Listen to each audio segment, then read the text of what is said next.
Oklahoma football fans, college football fans, welcome in to another edition of Oklahoma at the Voice of College Football. This is Oklahoma Sooners Live. I'm your host, Josh Mahler. Got a lot to get into tonight, a good amount to get into. Very excited. We do have the Jandreau brothers that were able to join me earlier today. It's just a pre-recorded interview, but they were able to join the show to be able to kind of discuss their decision in choosing Oklahoma. Really exciting stuff. Just talking to them, it just expressing even more how aggressive they are of players, the aggressive play style. They perfectly fit the Oklahoma defense. So I was really happy to be able to sit down and talk with them. There's a lot to get into. Not a ton with Oklahoma. We talked a little bit about Oklahoma's signing day yesterday, and we'll dive into a little bit more of that. Also talk about the SEC championship game and how that pertains to Oklahoma, how that affects Oklahoma in the college football playoffs. There's a bit to get into. There's enough to get into to keep us busy tonight. Welcome in. Hit that like button. Hit that subscribe button. If you're watching anywhere other than YouTube, do us a favor and just jump over there so you can hit the like button, hit that subscribe button. And if you want to support the channel just a little bit further, become a member today for as low as $2.99 a month. Very simple, easy way to do it. Just click join down below or click the link down in the description as well. That helps our channel keep on growing and keep on finding new things to bring you guys as fans and as supporters and viewers of the show. All super chats will be read live on the show. So if you want your chat to be read live on the show, leave a super chat. That way I can find it easily over in the chat section. We're going to get into it. We've got some fun stuff to talk about. Let's go into it because we were trying to rush through last night. Wanted to get done before OU Insider had their National Signing Day extravaganza, I suppose you might call it. So we kind of rushed through yesterday, and now that we've kind of talked about and gotten to get into the signing day, the National Signing Day, and all of the players. We went through all 24 players yesterday. So if you missed that, go back to the stream from yesterday and go rewatch that, because I've watched and I've gotten to dive into some of their tapes and seeing what these guys are all about. And this truly is a special class. I said it yesterday, and I'll say it again. I am more excited about this recruiting class than I have been in a long time, because it just feels like a very intentional recruiting class. But now that we've kind of gone through the roster and the players of that recruiting class, let's talk about the bigger picture of National Signing Day and at least for this early period, this early signing period with this team. There's some really fascinating storylines that emerged from this class, and again, we talked about that yesterday, so go check that out if you didn't get a chance to watch. And you know, there's just so much. I think first talking about the late surge, and really kind of first talking about the timing with Oklahoma. They got 5 commitments from players and from some of the guys that ended up being signees yesterday since the start of November. And that's a really strong finish to the season, which is just really cool, really great to see. That's momentum for Oklahoma. That's what a 10-2 season, a college football playoff positioning does for you, and a chance to host at that. When you're winning big names in November, what Sooner fans have been calling Red November, recruits notice when your team is doing well and when you're able to put something together, especially on the defensive side of the ball, where I think Oklahoma just is stacking on recruiting classes right now. It just seems so. It's something that is really important to note, is how well Oklahoma has done this season, leading into what was a great National Signing Day yesterday. Those recruits want to be part of something special, something that's ascending. And let's talk about the Jandreau brothers real quick before we get into that. They were able to join the show, and really fun to talk to them, because you can tell their excitement for coming to Oklahoma. And again, just getting back to that aggression that they play with. A couple of twins, Beau and Niko, both from Arizona, obviously both of them. But they were both described by Venables and Nagy as being immediate cultural leaders to this team, Venables talked about in the press conference, he said they'll be alphas on day one. Nagy even talked about how the impact that they would be able to make, not just on the field, but even off the field, and how they FaceTimed the linebacker group together on signing day morning. It's just the chemistry. It's brotherhood in a literal sense and in the sense of what the brotherhood is at Oklahoma already, just within the team. It's really special. I think adding those two together is really cool. The story of how it all fell out, and I know I'm going to mix it up too. I'm trying to remember. I think Beau was offered first, and then Niko. Niko jumped on it right away. Niko took the and committed first, and then Beau followed. He said, "Well, my brother's going. I got to go too." So just so much to that story is really special. And we'll get into that. But it's the kind of locker room culture that you want to build around. Let's go ahead and jump over to that interview where I was able to talk to the Jandreau brothers earlier today. Sooner Nation, I want to welcome in two very special guests, two of Oklahoma's 24 newest signees. I've got Niko and Beau Jandreau, both of you guys from Hamilton High School in Chandler, Arizona. A set of twins. That's not very typical for Oklahoma, but kind of got a dual package with you guys. Congratulations on both of you guys officially becoming Sooners. Thank you. I appreciate it. Yeah, thank you.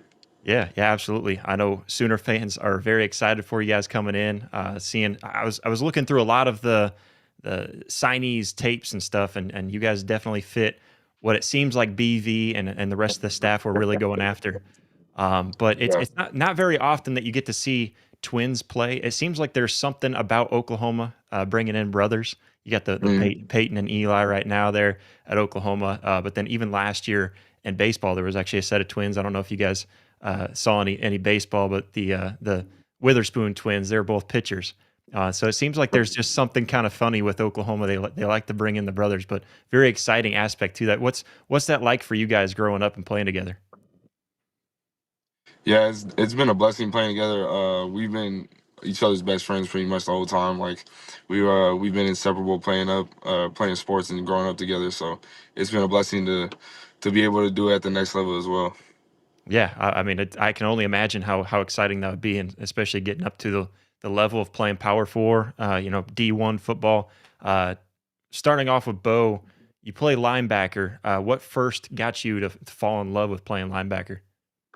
Yeah, so we didn't start playing till like eighth grade, and they kind of just like put me at linebacker. But when I first started playing tackle, and first started doing hitting drills, I just fell in love with the contact and the physical aspect of the game. So I knew that like once I kept playing and kept hitting people at linebacker, that's what I wanted to do. I wanted to be the hammer, not the nail. So Yeah, yeah, I can feel that for sure. I remember growing up too, like that when you're younger too. It's like I don't know where I'm supposed to go, and they're like, "Well, here you go over yeah. here," and you just kind of fall into that position group, and sometimes it works out. Uh, Niko, how about you? What drew you into playing in the backfield there on defense as a safety?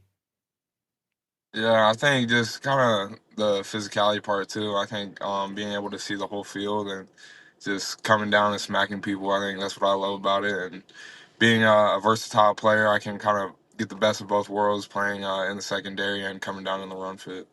Yeah, I mean, I don't know if you guys have seen very much of like Michael Boganovsky. I've seen some comparisons to you and Mikey. Seeing how he comes downhill really hard. Uh, Yeah. Growing up in Arizona, what kind of brought you guys to fall in love with the game of football? Yeah, so we grew up playing everything like under the sun. We played like soccer, baseball, we played everything. But we always begged our dad to let us play football, but he kind of held off and pumped the brakes for us until, like I said, eighth grade come around, and we just dropped everything once we started playing football. We just fell in love with the game immediately. Like we said, the physicality and then just like the team aspect as well. I think that there's no other sport that you can play where there's really like that team aspect and that brotherhood that comes with it. So that's really what made us fall in love with it, I think. Yeah, you have anything else to throw into that, Niko? Yeah, I think one of our childhood best friends growing up, he always played, and I remember one summer he asked us like, would you guys want to play?" And we were at a baseball tournament, and the head coach came out and talked to my parents and kind of reassured them like they would be taught the right way and kind of he had some former dudes go to the NFL and go to college and kind of reassure them that they're gonna be like we were gonna be in good hands. Yeah, yeah, that's always important too. Make sure you play smart, and especially the physical style of football that you guys like to play. Talking about that, kind of being physical, aggressive players. You guys have both kind of noted on that just a little bit. Where does that mentality come from?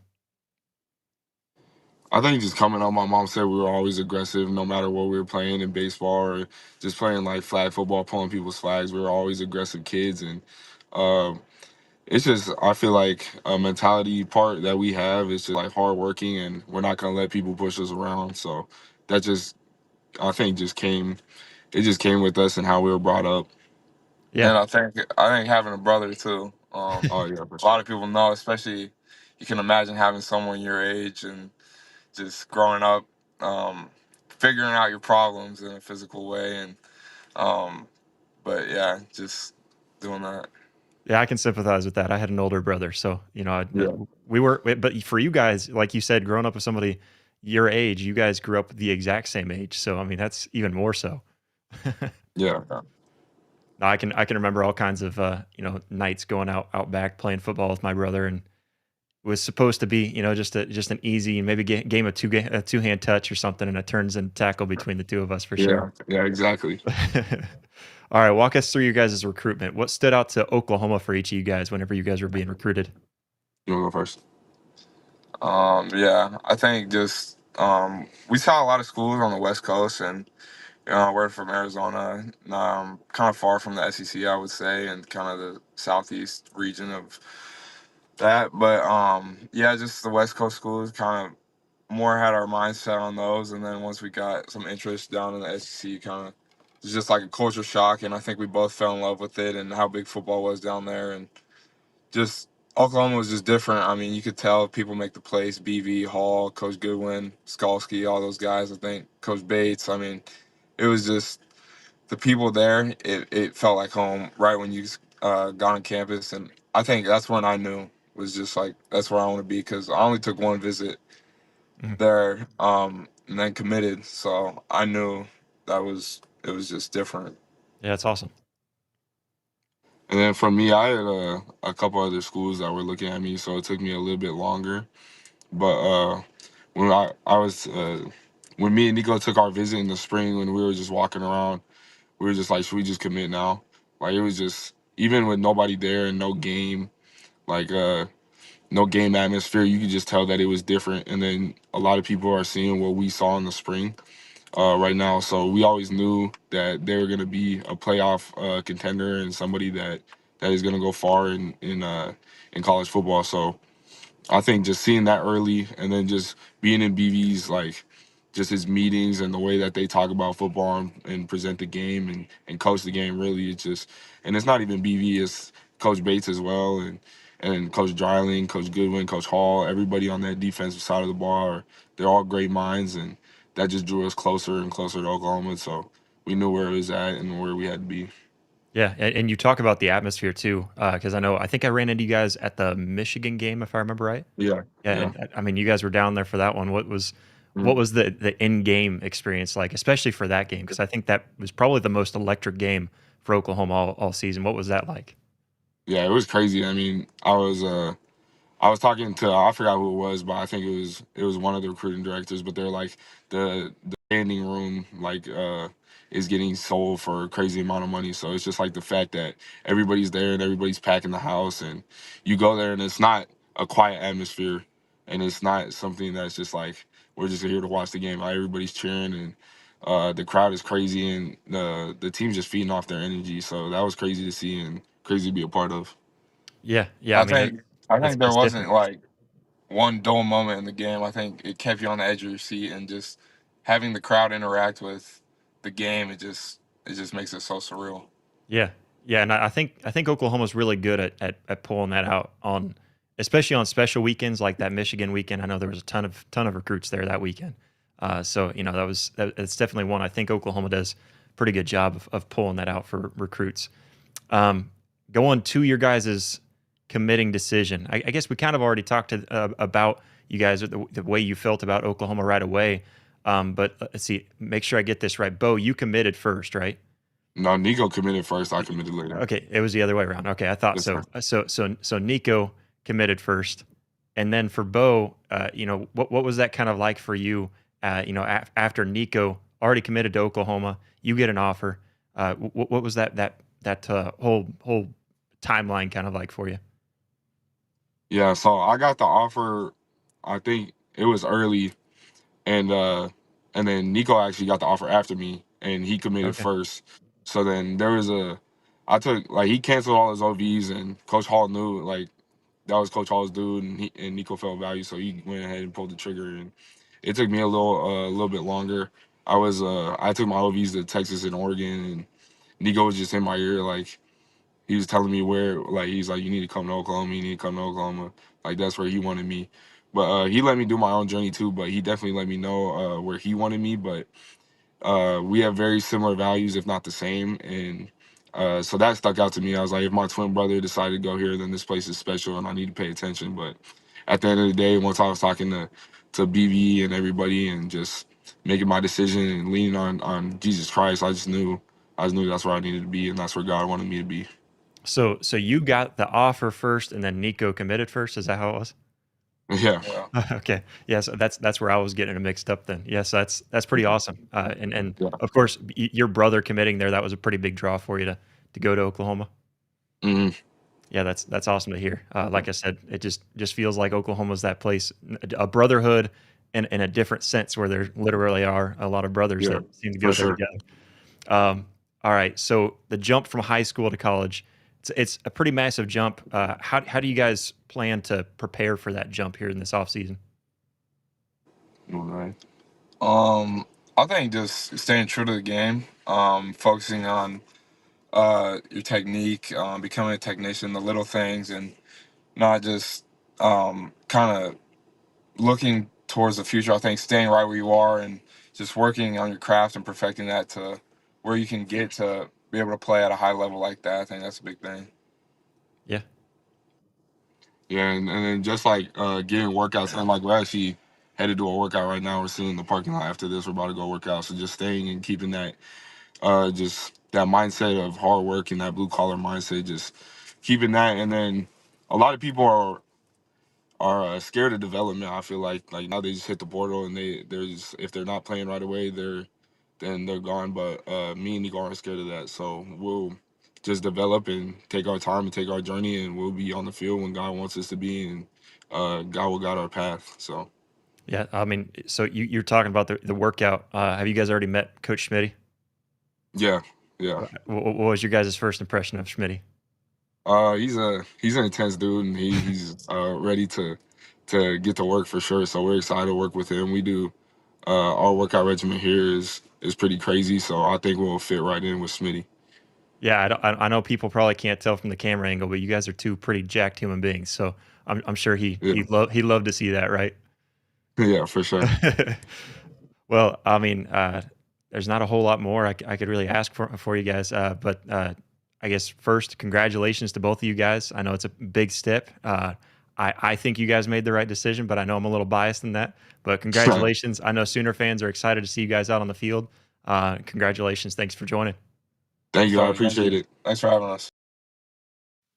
That was Nico and Beau Jandreau, two of the newest of 24 signees for Oklahoma, for the Oklahoma Sooners in the 2026 class. Like I said, them being one of the cool stories of this class, being brothers, but then being twins on top of that, just really cool story.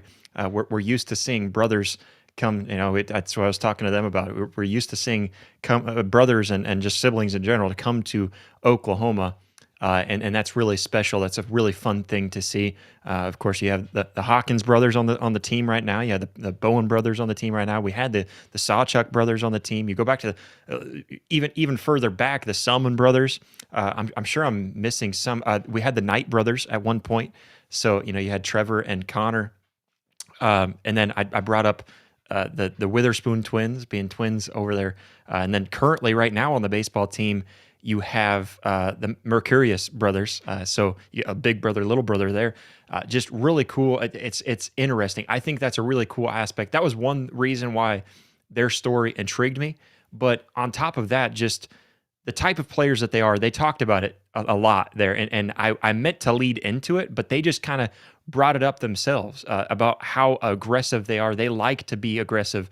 Beau talked about he likes being linebacker because he gets to kind of set the tone there in that middle level, that second level, and set the tone. He likes hitting people hard. And then Niko talked about coming downhill and being able to meet guys down at the line of scrimmage and meet them and hit hard. They enjoy that aggressive nature of football. That's what got them attached to football. There's a lot of really cool stuff with their story. Really fun to be able to talk to them. Really excited. I know I bumped into them at the Michigan game. Just briefly talked to them there at the Michigan game. Just two guys that, again, you can't tell from that camera angle, but I'm sure you can find it on social media. Just jacked human beings. I'm pretty sure you can tell which one is Beau, because Beau's just a little bit just overall stockier, which is a good thing for your DB. And I forgot to ask Niko too if he's interested in that versatility. I've heard mentioned possibly maybe moving him into that cheetah role too, which would just be really fun to watch. Talk about like jacked twins. Really fun. And another thing that I forgot to ask them too is what's the mark? Twins usually have that one thing that's like that's how you tell them apart. I was talking to them for about 15, 20 minutes there today, and I couldn't tell them apart. I was glad that whenever I said Beau and Beau responded, I was like, okay, I'll try to remember. Beau's on the left, Niko's on the right. But really cool story with those two twins, and that's one of the really cool stories there in this recruiting class. Another aspect of the recruiting class there in the signees was just kind of that Moneyball aspect that we got to see come to fruition. And again, I mentioned this yesterday. I don't like calling it Moneyball because I don't think it's Moneyball, really. It is to some extent, because the Moneyball, if you've seen the movie, it's finding pieces that really piece together. I think that's really fun. Finding the pieces that link together and create a team.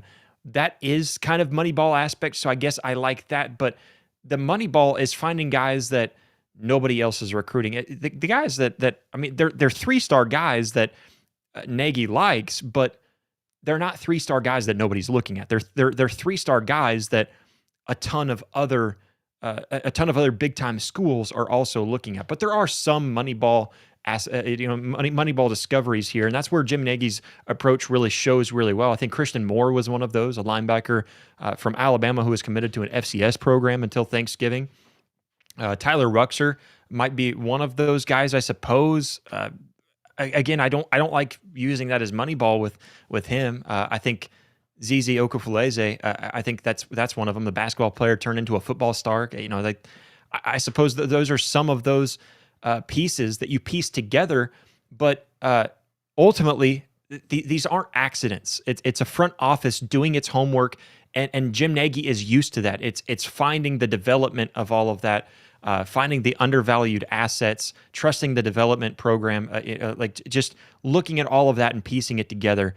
It really is a recruiting class that I have not ever seen a recruiting class put together quite as strategic as all of this was. And so that's something that I think was really special about how this recruiting class all fell into place. Fourth, aspect of it, I think, is going into the geographic diversity. That's what I thought was really interesting about this. And Jim Nagy brought a lot of this over, with him because he likes to go to the Midwest. That's why I think Tyler Ruxer from Indiana. You see a lot of guys just kind of spread out all over the place. You're getting guys from Arizona. You're getting guys from, I believe we've got some Cali guys. Got some Alabama guys that we just mentioned. Got some Northern guys. You got Midwestern guys. You got just guys all over the place. I believe Delaware, somewhere in the Northeast. You got a guy from up there. I mean, it's been all over the place. So I counted it up, and please correct me if I'm wrong. I believe 13 states were represented. You had Florida and Texas kind of leading the way, obviously, and you also had 3 from California. Yeah, it was Delaware. I had that written in my notes, which actually Oklahoma's first Delaware native in the modern recruiting era to sign directly out of high school. So that's really cool. It's national recruiting. This is building a program that you can pull from anywhere, pulling from anywhere and everywhere. That's what is so special about this recruiting class. It's really just a truly impeccable, really special recruiting class. And then you go to the violent defense. Again, talking about the Jandreau brothers that we just had that discussion with. Just the theme around this defense just seems to be, I want violent hitters, guys that want to make contact, guys that want to get in and get gritty and get grimy, get just that style of defense that we've seen all season from the Sooners. The reason why the Sooners are even in the playoffs is because of that defense and because of the violence of that defense. And that's what you bring out in this recruiting class too. The Jandreau brothers, I think, are the perfect description of that. We could go over to Jake Krell too. Stay tuned. We could go over to him as well and talk to him and how that violent defense really comes about. It's a loaded word in football when you talk about violence. It truly is a compliment, especially when talking about defense. And Jim Nagy and Venables keep on coming back to that theme of violence in their defensive recruiting. They want fast and violent players, guys who will, quote unquote, knock your head off type of players. That's what Jim Nagy talked about. They want basically, like the pigs in the mud. That they want that identity on defense, and that's exactly what you got out of this recruiting class. Really special recruiting class. I don't think I've quite seen. I've said this over and over again, so I apologize for kind of repeating myself, but I really think that, excuse me, that this recruiting class is one of the most special recruiting classes that I've seen ever, at least in a long time, because of the way that it was built and the strategy that was put behind this recruiting class. And so I really hope that comes to fruition. I see, if you really dive into each player and where they fit in a grand scheme, that's where I think you can see the big picture of it all. And that's where I really think that we should be excited about this recruiting class, but then building into the next recruiting class. All right, so I'm going to get to some comments real quick. A reminder, all super chats will be read live on the show, and it helps support the channel a little bit more. First, it just kind of helps when there's a bunch of chats, helps us to be able to find your chat. If you want your chat read, super chats are the way to go. But first, going to Oski Sooner, he says, we only signed 2 offensive line, our weakest position group. First of all, the 2 offensive linemen that we got are great offensive linemen. Second, looking forward to the next group of offensive linemen, that's where we get a couple more. So 2027 is going to bring a couple really good guys. And then on top of that, Oklahoma is planning. This is no secret. They're planning on going and hitting the recruiting, the transfer portal, and bringing at least a guy or 2 in and spending some money. If they're going to spend money, it's going to be offensive line is going to be their first spot they go to. I think wide receiver might be another spot that they kind of look at a little bit. But offensive line, the reason why they weren't focused too much on the offensive line is because they want a piece that they can plug and play right away. Let's see here real quick. Kind of jumping down through the chats. Again, super chats are always the easiest way to go. Modern Prospector, appreciate you being in the chat. He says, Bob Stoops once said, defense wins championships. And guess what? That's exactly what this team is built around. And not just this team as in this year. And that's what we can be excited about going into the playoffs. But it's what this team is being built on. And that's what, again, talking to the Jandreau brothers and looking at Jake Krell and some of the other guys that were recruited over on that defensive side of the ball, it's very exciting. All right, so Bishop is in the chat. What's up, Bishop? Appreciate you, man. He says, Bentley's coming next. Maybe, all right. I only have so much time in the day. So do these guys. They're really busy right now, too. But stay tuned. I promise you, especially right now as we're at the end of the regular season, there will be some fun guests I can't drop who all I've got planned. I'm talking to a lot of these kids, and I'm kind of getting some information from them. Not all of them are able to be guests or really want to be guests, but we'll see. We'll see. Going back to Modern Prospector, yeah, he says OU definitely on top of the bigger picture. Yeah, I mean, this really is like you look at this recruiting class, and it's hard to explain without just diving into the tape and looking at the tape of these guys. They really are all about the big picture of things, and it's not just this recruiting class, but it's the next recruiting class too. That's what has me so excited about this recruiting class. Not just what we get out of this recruiting class, because that is exciting, but looking into the 2027 class, guys, there's so much that builds together from the 2026 into the 2027. It's truly special. I promise you, man. I think this is going to be so fun. You guys have some really good chats tonight, and so I apologize not being able to get to all of it. Again, super chats will be read live on the show. Bishop says Bentley's brothers are coming. Yeah, his brother is coming. He's going to be on the baseball team, but yeah, his brother is committed to the baseball program. Going to be really fun to be able to watch him come over with his big brother. So yeah, a lot of fun. Anyways, let's talk about the SEC championship. SEC championship game this weekend.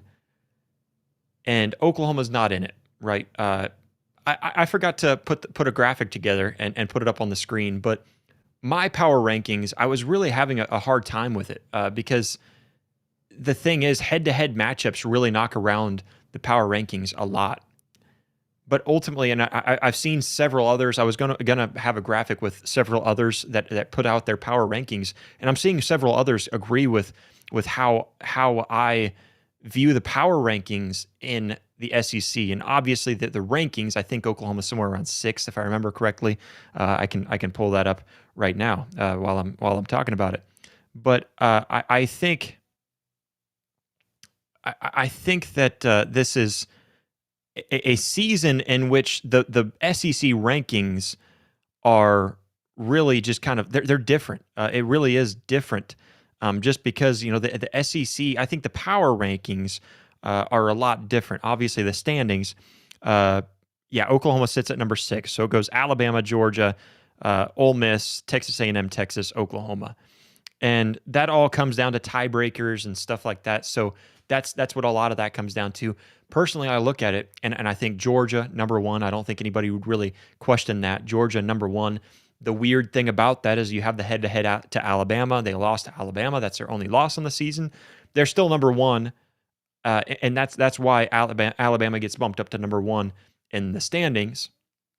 But when you come down to power rankings and how that all falls apart, or how it all kind of falls together, I think Ole Miss number 2, and I think, again, that's an obvious one. They're only lost to Georgia, so the head-to-head kind of matters there. They don't really have a whole lot of head-to-head elsewhere in the top outside of Oklahoma, and that's why I would put Oklahoma at number 3. I think Oklahoma is the third toughest, just all-around toughest, grittiest team in the SEC. And a lot of people, we talked about Joe Klatt last night, and there's a lot of just media people. Bear, Chris, I forget how to say his last name, and I don't really care. I stood up for him whenever ESPN fired him, but now, man, I kind of see where the true colors are showing. But Bear was talking about Oklahoma not deserving to be in, and then you've got Joel Klatt talking about it. A lot of people talking about Oklahoma not deserving to be in the playoffs, as if they're the 6th best team in the SEC, just because that's how the standings are. But if we're being honest, a lot of people put Oklahoma 3rd or 4th best in the SEC, right behind Ole Miss and Georgia.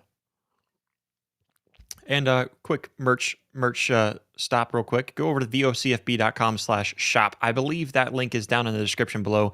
If not, we need to get that fixed. But vocfb.com/shop. You can find our merch over there. Again, that's vocfb.com/shop.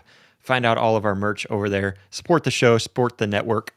A lot of things just brewing over here, guys. We're trying to grow. So any way you can help support the channel is much appreciated. Getting back to the topic at hand. Oklahoma is probably the third or fourth best team in the conference. And it's tough because you have the Texas loss. That's the one that really jumps out at Oklahoma, but then you beat Alabama, and that's why I think you rank Oklahoma above Alabama. The reason why Texas would be down lower and about that 4 or 5, really about 5 or 6 spot, is because of their loss to Florida. Of course, getting beat by Alabama or by Georgia the way that they did, that moves them down as well. I would say Texas A&M, honestly, I feel like it feels like Texas A&M got exposed to Texas. Apologies. So Texas A&M, it felt like they got exposed when they played against Texas. The way that game fell out just didn't feel like Texas A&M was one of the better teams in the country, let alone in the SEC. And a lot of people kind of led towards that. And I said, man, I don't know. I mean, they're winning all their games, though, right? And then the South Carolina game was a little concerning. I think they got a little bit exposed there. The bounce back was just, hey, they were able to bounce back. That is an impressive bounce back to come back to win that game against South Carolina, but then being exposed by Texas the way that they did. And so the Oklahoma really is probably the third or fourth best team in the SEC. That's why they do deserve to be in the playoffs. Now the question comes, where do they stand in the college football playoff rankings? Do they host a game? Do they not? I think it comes down to a few things. There's a lot of things that could shake up the playoff rankings quite a bit. One, the most important one being the SEC championship game. Ultimately, I think if Georgia were to win this game, then that's what it comes down to. I think if Georgia were to win the game, then Oklahoma really stays where they're at. Now, I kind of question, all right, so if Georgia were to win, and let's play the scenario that Georgia wins, beats Alabama. Alabama's now a 10-3, and BYU wins. That could shake up a lot. BYU winning shakes up a lot in the college football playoff rankings. It really does. But if BYU wins and Alabama loses, I think because of the way that everything else is shaped right now in the college football playoff standings, I think you drop Alabama, who's ranked only one above BYU. I think you drop Alabama and put BYU in. I think that BYU deserves to be in. I think Miami deserves to be in. I think it's a joke that we have Duke with a chance to be in. If Duke wins the ACC championship game, do we pull a doomsday, push the doomsday button and just keep the ACC out of it altogether? Duke does not deserve to be in the college football playoffs. Nobody would argue that they do deserve it, but just because of the auto bid system and the way that that's all screwed up, also the head-to-head with Notre Dame Miami is really screwed up. There's a lot of things that are just screwed up this year with the playoffs, but Oklahoma's locked in, so I guess as far as we're concerned, that's all that we are concerned with, although we really want that home game there in the first round. Going back to the SEC championship game, though, this one is big for Oklahoma. If Alabama wins, Oklahoma risks not hosting that first round. Really big disappointment for Oklahoma. Getting in, that's the biggest thing. You get into the playoffs, that's huge for Oklahoma. We're happy with that, extremely excited about that. But Alabama won the regular season, 24-21, really close game there back in September. Kirby Smart is 1-6 against Alabama, 0-2 against Kalen DeBoer. It feels like Georgia has basically like Alabama is the mental block, is the kryptonite for Georgia and for Kirby Smart. It's not even Nick Saban anymore. You can't even just say that it was Nick Saban that was getting the best of him. It just feels like Kirby Smart just can't get past Alabama. Just the last few times that they've met in Atlanta, going back to December 12th. That was the SEC championship game. Alabama won 32-28. Going back to January 8th of 2018, that was the national championship game. Alabama won 26-23 in overtime. Going to December of 2018 in Atlanta, SEC championship game. Alabama won 35-28. Going to December 2021 in Atlanta, Georgia, SEC championship game. Alabama won 41-24. Bigger win that time. December of 2023, again, SEC championship game. Alabama won 27-24. And then of course, we come up to this season. It's just crazy every time that they meet in Atlanta since 2012. So let's see. I'll count that out. 1, 2, 3, 4, 5. So this will be the 6th meeting. The last 5 times that they met in Atlanta, 4 of those being the SEC championship games, and 1 of them being the national championship game. That, man, that's Alabama. They've just had their number. The last 10 out of 11 meetings between Georgia and Alabama, Alabama's won. And so, I mean, it feels like history is stacked against Georgia. But I feel good about Georgia in this game. I feel good about them being able to pull off the victory. I think the fact that Alabama still hasn't found out a run game, and teams have started to kind of pick up on that. Oklahoma being one of them.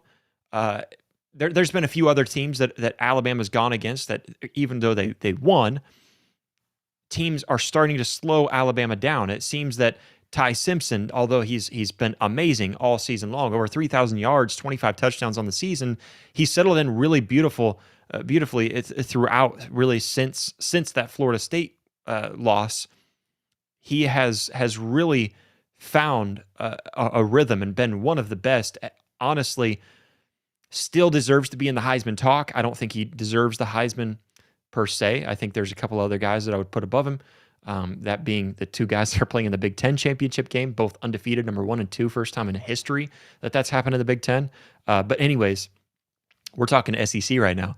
I mean, I think the winner of this game gets a first-round bye. I don't think you can leave the SEC champion out of the top 4. I don't know if that will happen. I don't know if Alabama jumps from number 10 all the way up to number 4. I just think that that's the way that it should be. Although I can see where the uproar would be that Alabama doesn't deserve to be there, whatever. I can hear that argument out. Gunnar Stockton has managed the game really well for Georgia, but can he make the big throw that if Alabama shuts down the run, to really shut Alabama down? It's going to come down to Georgia's defense. Can they slow down Ty Simpson? Man, I really question. My pick is the Dogs. I think the Dogs finally bite back in Atlanta. I'm just not really confident on it, just because of the history, right? I mean, the history there in Atlanta. It's crazy too, because it should be more of a home environment. We know that that's not going to be the case in an SEC championship game in Atlanta, when Alabama is really not that far away from Atlanta, and so their fans are going to travel. But still, I mean, it should lean towards Georgia. And it's crazy. Georgia's currently about a 3-point favorite. If Georgia wins, that's what Oklahoma has to bank on.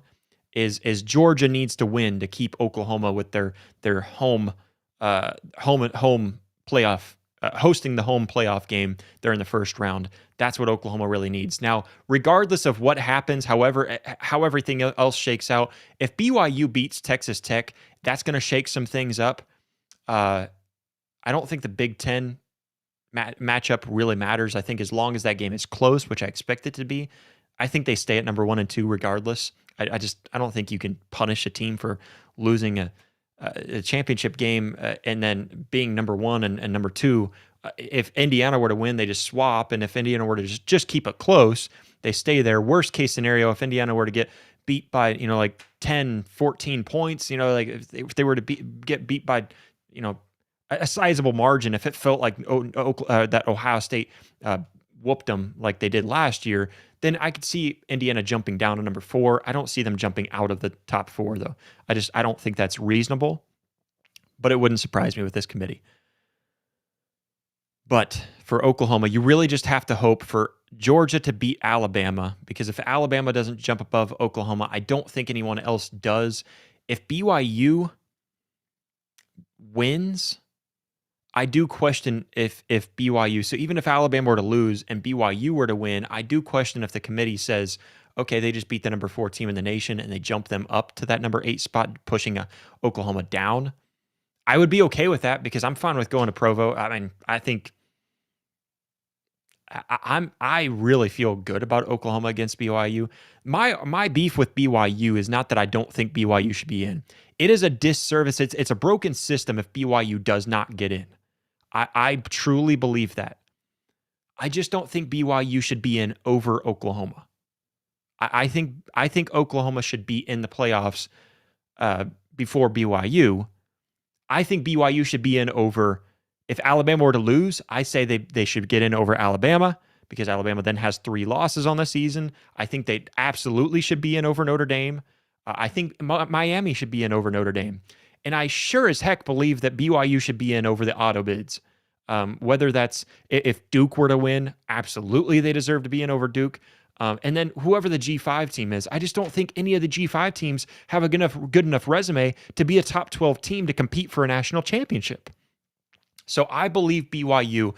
BYU fans, I know we've had beef on social media. My only beef with you guys is picking on Oklahoma, acting as if you deserve to be in over Oklahoma. You don't. Leave Oklahoma out of it, and I'm on board with you. That's my only beef with BYU. I believe BYU should be in the playoffs. And I would love that matchup, honestly. Like I feel confident in that matchup, and it's not talking bad about BYU. They're a good team. They deserve to be in the playoffs, right? I just think that it would be a fun matchup, regardless. Even if they were to upset Oklahoma, I don't know. Maybe that wouldn't be an upset. I don't know what the Vegas odds would be on that. But anyways, Oklahoma pretty much locked in the playoffs, regardless of what happens. It would take a lot of chaos for Oklahoma to jump from number 8 down to number 11 or 12 to be knocked out. So regardless, they're in. Just really hoping for that first round host. That hosting spot. That's really where Oklahoma's at right now. But big National Signing Day for Oklahoma yesterday. That was huge. Huge thanks to Niko and Beau Jandreau for jumping on with me earlier today. Like I said, stay tuned. We're working on some things behind the scenes. I'll see what else I can piece together for you guys. We do have a lot of guests coming up here soon. Obviously, getting closer to the playoff season. And just, man, it's an exciting time to be a Sooner. I've said that several times. I'll keep on saying it.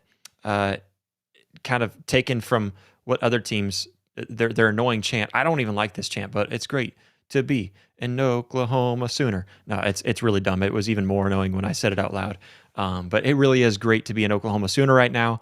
And you just got to look forward to the playoffs right now. We're gonna have a fun time just being able to sit back. I enjoy the fact that I want Oklahoma to win an SEC championship game. I really do. I want Oklahoma to be the best team in the SEC and win the SEC championship game. I really want that. But in this scenario right now with the 12-team playoff, you're locked into the playoffs. And if things fall the right way, you're locked into hosting a playoff game. I mean, honestly, if Oklahoma were just a little bit better, then they're probably sitting at number 7, and they're not really concerned about that home playoff game. But like in today's college football, I'm okay not playing the SEC game because I don't want to risk injuries. You get one more day of rest. You get one more, just one more week of just not having to focus on that game. So ultimately, in today's college football, I don't think I really want to play. And then on top of that, you're in. If Oklahoma was playing for it with 2 losses, let's say that the right scenario were to fall out, where Oklahoma were to go to play for the SEC championship game. If that were the case, then I just think if that were the case, then Oklahoma runs the risk of being bumped out of the playoffs with a 3rd loss. See where I'm getting there? So. I'm okay with not playing for the SEC championship game because of the college football landscape and how it is today. Ultimately, like, man, if you're not going to make if you're not going to make the conference championships, like to play into make them worth something, you have to win the conference championship to be in the playoffs or to lock a spot in the playoffs.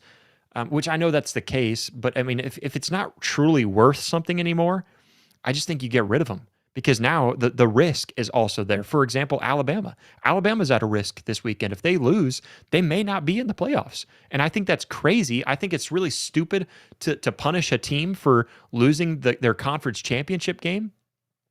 But at the same time, if that scenario were to break out again in this scenario, okay, so let's say that Alabama loses and they're now 10-3, and BYU wins. That scenario that we broke down a moment ago, BYU should get in over Alabama. But I also think it's ridiculous to punish Alabama.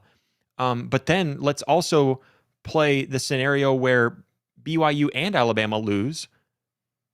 I think Miami deserves to be in over them. So I don't know. But then at that same time, you're also punishing BYU for losing the conference championship game, which I think is ridiculous. All of this it's a lot of chaos. And this is exactly why I was just so hardcore against 12 teams in the playoff, because you're still bickering and fighting about who the 12th team is. It's ridiculous. The whole system is broken. Go back to a computer system. I don't think you need more than 8. Personally, I like 6. I think now Power 4 conference champions, you're locked in. If you win your conference and you're in the ACC, SEC, Big 10, Big 12, you're locked in. Obviously, the ACC needs to figure their crap out and not have Duke playing in the ACC championship game. But if we have all of that fixed, you get your 4 champions locked into the playoffs. You have 2 at large. If you're a group of 5 team and you're good enough to be considered one of the top 6 teams in the nation, you deserve that spot. If you're not, then sorry, group of 5, you're not in it. Hold your own playoff system. I am also I'm in favor of like the NIT kind of separate playoff for like hey, you guys weren't good enough to make it to the playoffs, but we still think you're deserving of playing some sort of playoff. I'm cool with that too, but I don't like the playoff system the way it is. I really don't. I like that Oklahoma's in it.